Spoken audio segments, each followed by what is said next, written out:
Yo, it's good. Today we got a quick question on thermochemistry once again.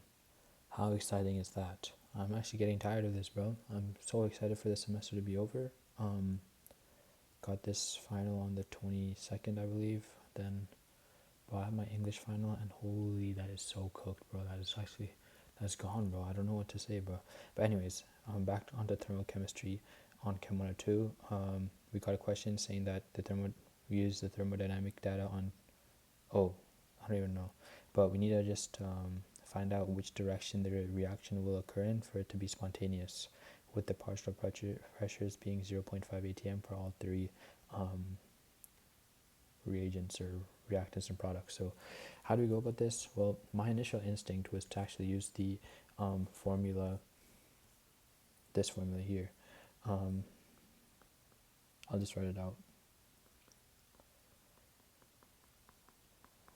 That's what I was thinking that we would use, but no, that's wrong. Why? Because this is not under standard conditions, so we can't use this.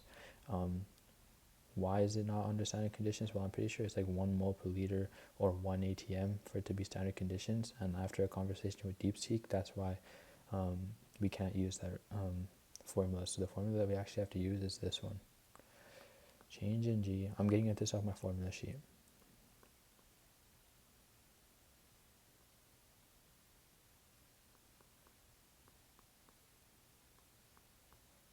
I'm honestly quite confused with this. But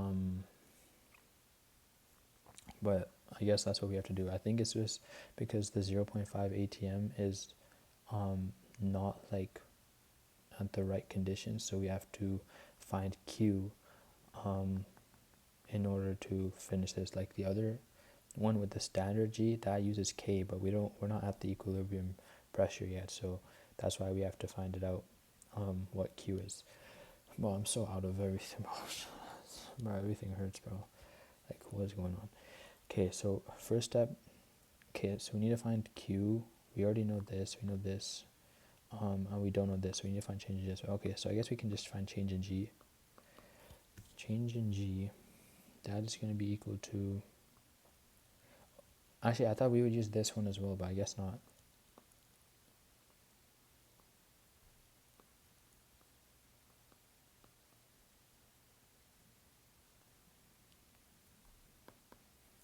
Bro, wait, I don't even have the appendix open.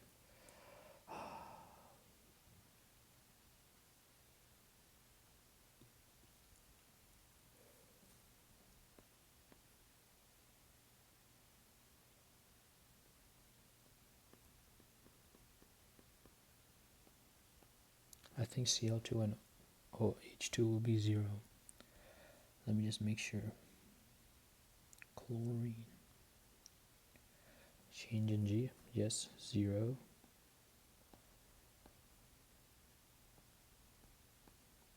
I'll just write it out.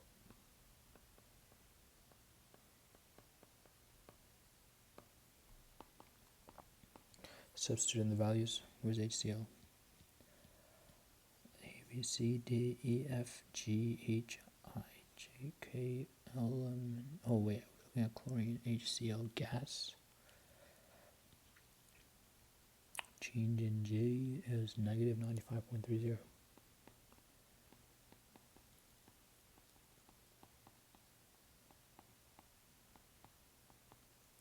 What's H2? C, D, H, 0. Okay, so that makes it a bit easier. Oh man, I don't have my calculator. Oh my god.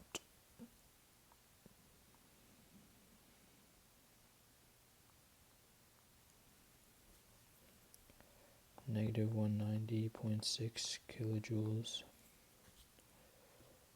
Okay. Moving forward, we need to find Q. That should be quite easy because that's just 0.5 times 0.5 divided by 0.5 times 0.5. Because we got HCl squared.